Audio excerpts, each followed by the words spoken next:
சொந்தமாக்குவது. இதுக்கு யார் பட்டா கொடுக்கிறது? 2003 ஹைகோர்ட் சொல்லி ட்ரூபகலா இப்ப 7 வருஷம், இப்ப இவங்க இத்தனை வருஷம் இருந்து கூட இன்னைக்கு ஏன் இந்த வீடு மத்திய அரசு கொடுக்குறேன்னு சொன்ன வீடு, கேபினெட்ல முடிவு பண்ணி இருக்கிற வீடு 10 ரூபாய் ஒரு ஸ்கொயர் ஃபீட், நம்மளுக்கு வாங்குறதுக்கு யோகியத்தை இல்லையா?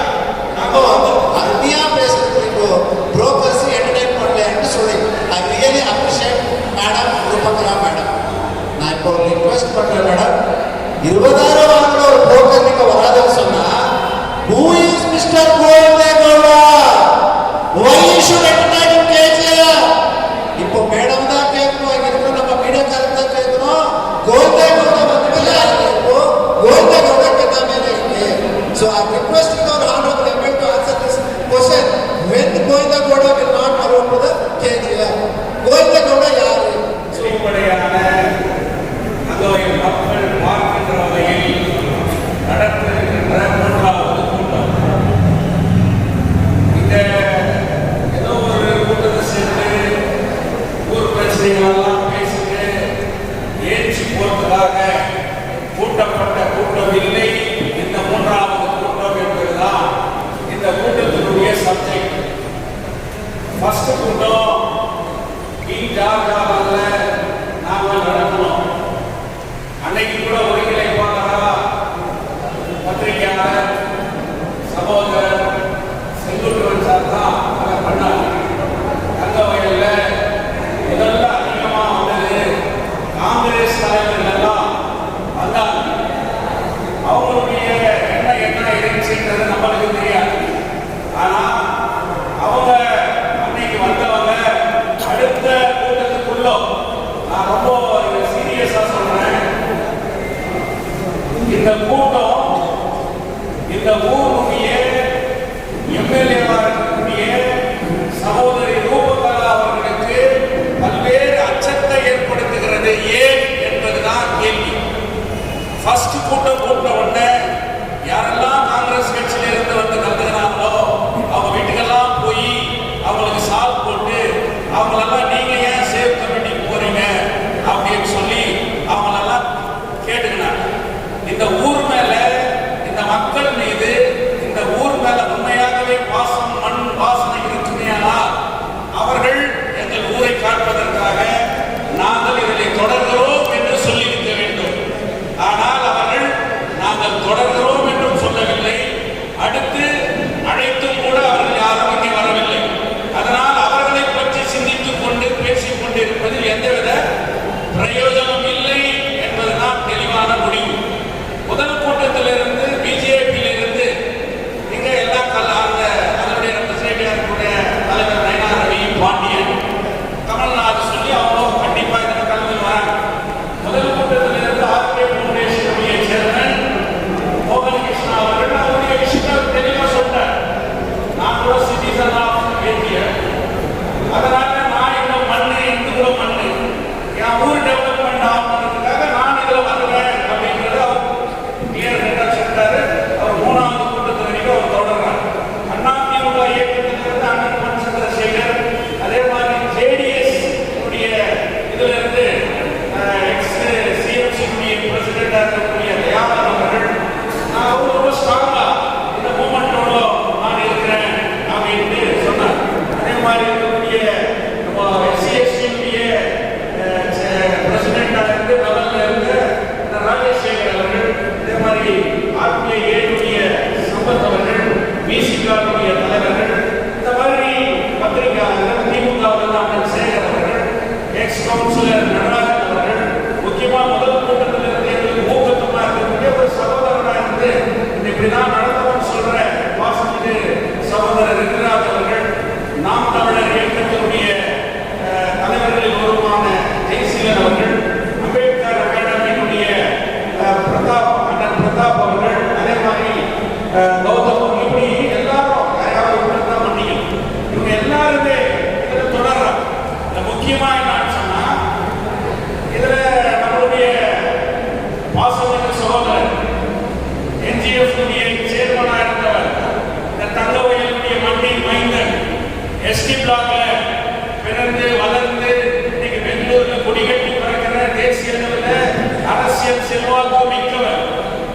இன்னைக்கு நான் இந்த ஊரு என் மண்ணு, அதனால நான் வருவேன்.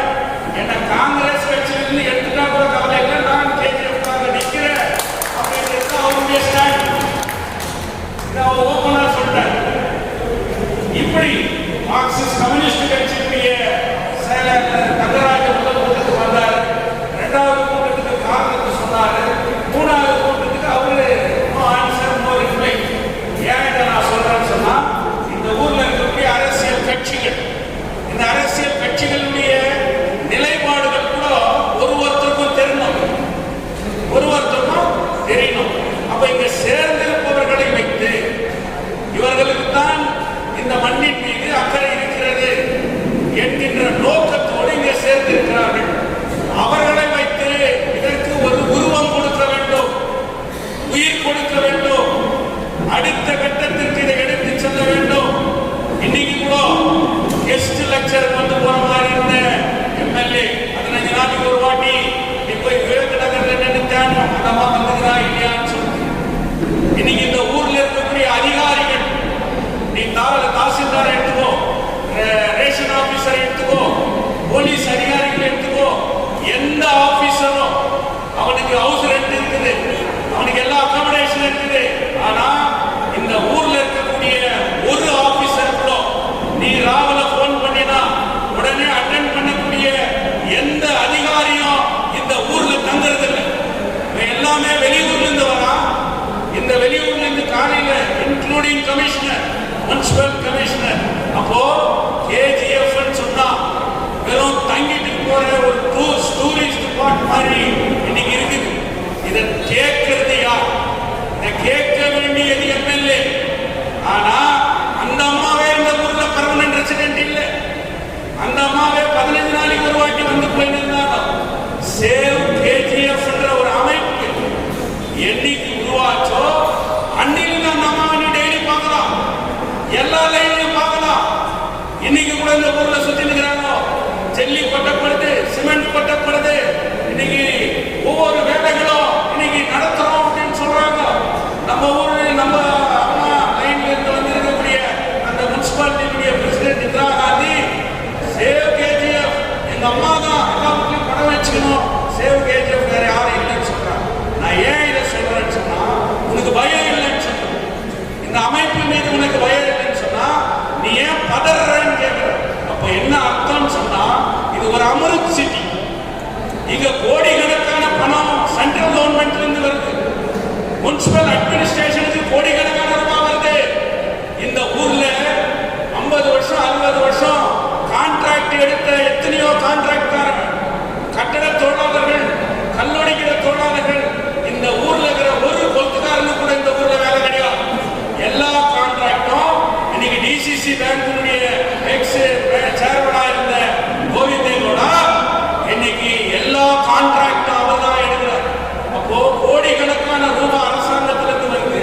அந்த கோடிக்கணக்கான ரூபாய் மக்கள் இந்த ஊர்ல இருக்கக்கூடிய கான்ட்ராக்டர்களுக்கோ தொழிலாளர்களுக்கோ இந்த ஊரை சார்ந்தவங்களுக்கோ கூட போய் சேருது. கான்ட்ராக்டர்னா வெளியூர்காரன், வேலை செய்யறவனா வெளியூர்காரன், 35 கவுன்சிலர்களுடைய என்ன பண்றாங்க அப்படின்றது கூட ஒரு கொஸ்டின். இப்படிப்பட்ட பல பிரச்சனைகள் இருக்குது. இது ஒரு பக்கம். இந்த கூட்டம், இந்த நோக்கம் இன்னும் அடுத்த கட்டம்னு சொல்லிட்டு இன்னைக்கு 16 வார்டு இருக்குது நம்ம மைனிங் சைடு. நாமெல்லாம் மைனிங்ல இன்னைக்கு பெருலைன்னு சொன்னா ET பிளாக் ஆயிரக்கணக்கான வீடு இருக்கும். ST பிளாக் அதுக்கு நெக்ஸ்ட், இன்னைக்கு WT பிளாக் அதுக்கு நெக்ஸ்ட் பார்த்தீங்கன்னா அப்படியே நம்ம மைனிங் சைடு கூட ஒவ்வொரு லைட் பேரும். நாம இன்னைக்கு மைனிங் தொழிலாளி, நம்ம அப்பா நம்ம பாட்டா இருந்தா யார் பேர்ல வீடு கட்டிக்கிட்டு பேர் போட்டு இன்னைக்கு இருக்கிறோம். அதே மாதிரி காலி இடத்துல வேறெல்லாம் வீடு கட்டின்னு இருக்கிறோம். இந்த வீடுகள் எப்போது சொந்தமாகும்? யார் சொந்தமாக்குவது? இதுக்கு யார் பட்டா கொடுக்கிறது?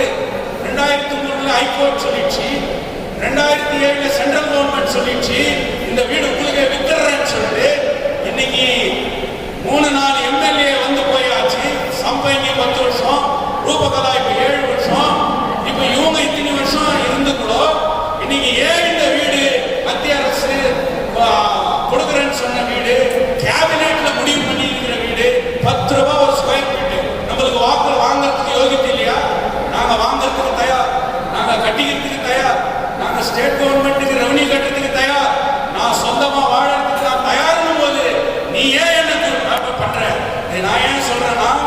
இதே வள்ளல் முன்சாமி சிஎம்சி பிரசிடென்டா இருக்கும்போது நாம இந்த லைன் எல்லாம் விட்டுட்டு நம்ம அங்க போயிடணும்.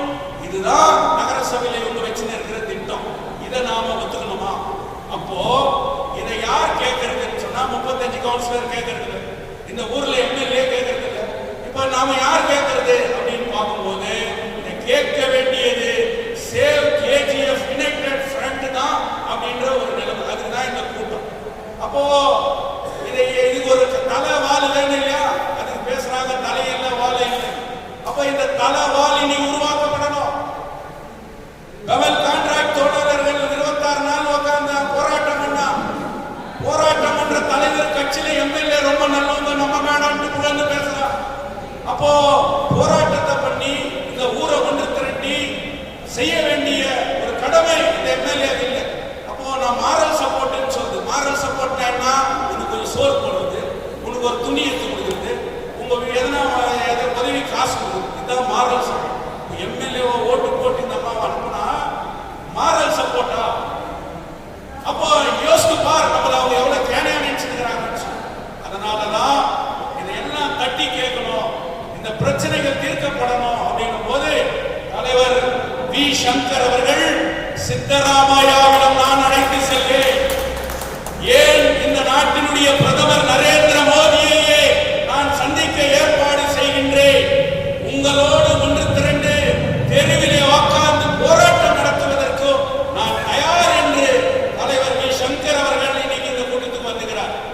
நான் வெறும் சேவை செய்யறதுக்கு இல்லை, நான் வெறும் இந்த ஊர்ல வந்து யூத்துக்களை போய் சுத்தத்துக்கு மட்டும் இல்லை, ஏதோ அவங்க கூப்பிடுற நிகழ்ச்சிக்கோ ஃபெஸ்டிவல்ல கலந்து போறது மட்டும் இல்லை.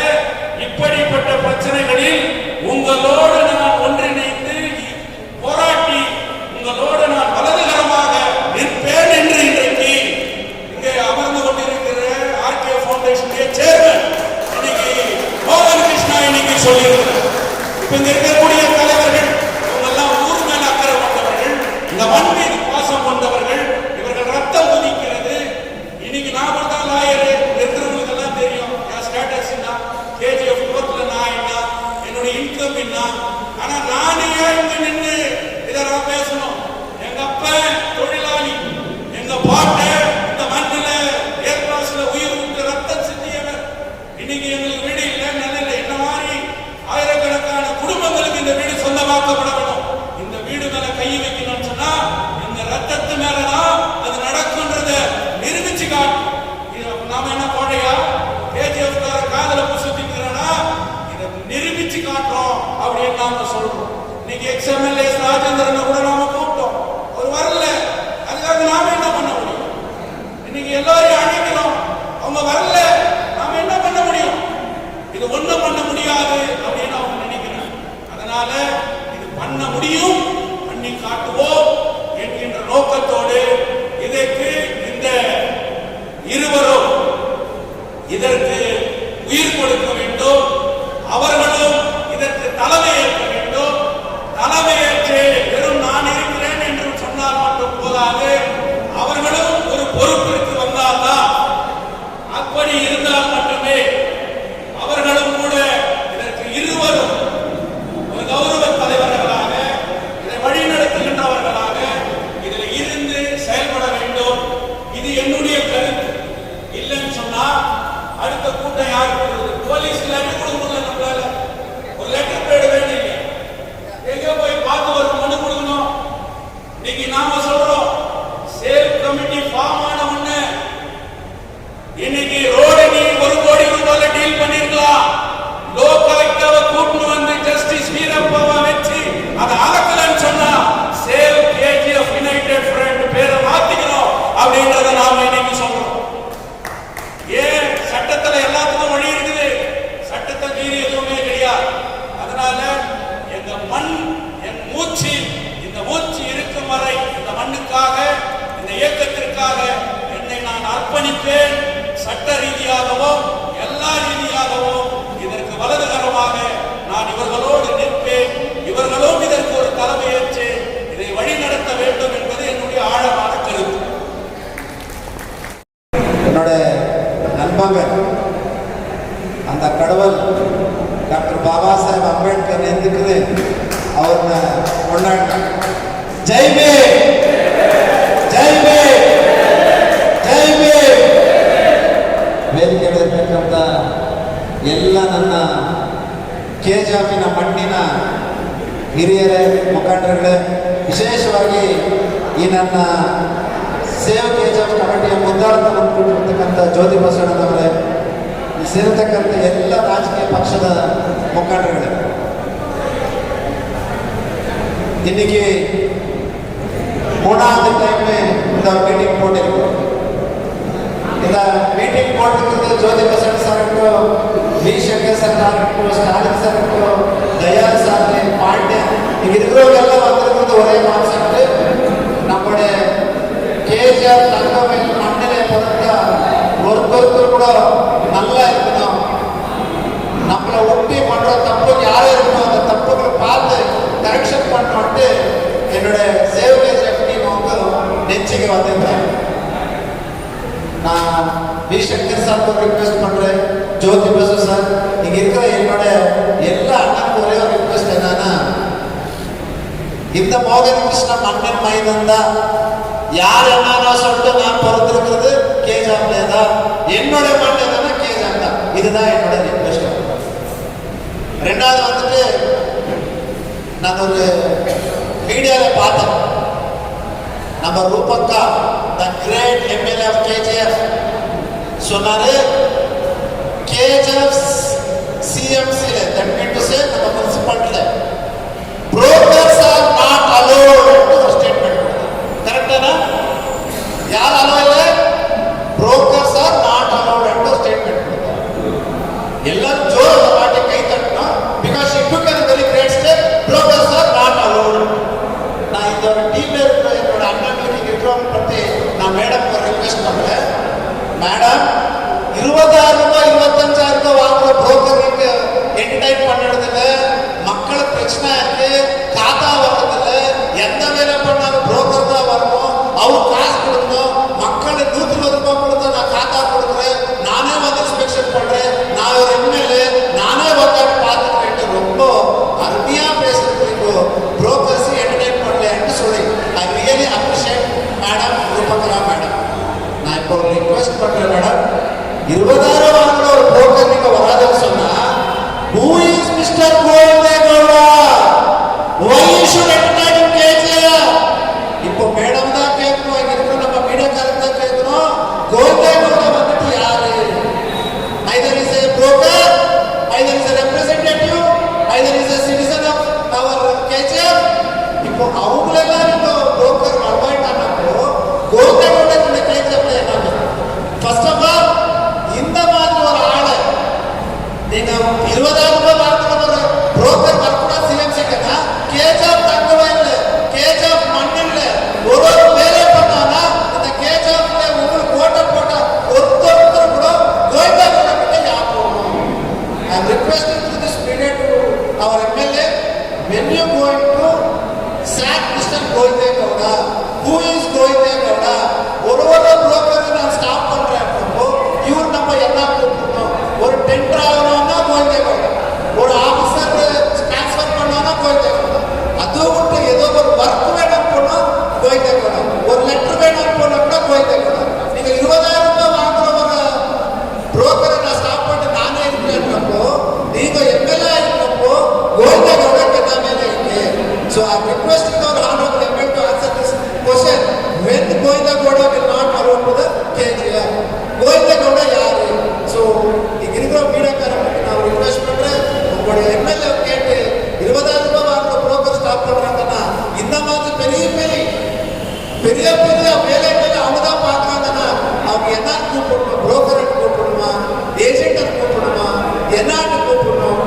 அட்லீஸ்ட் அவங்க என்ன வேலைன்ட்டு நம்ம எம்எல்ஏ தான் பதில் சொல்லணும். So I requesting all my senior leaders and KGF most important leaders, இந்த ஒரு KGF கமிட்டிக்கு நீங்க எந்த ஒரு முடிவு எடுத்தாலும், எந்த ஒரு ரெஸ்பான்சிபிலிட்டி கொடுத்தாலும், என்னோட ஆர்கே ப்ரொஃபஷன் சார்பா, என்னோட ஃப்ரெண்ட்ஸ் சார்பா, we are always with you.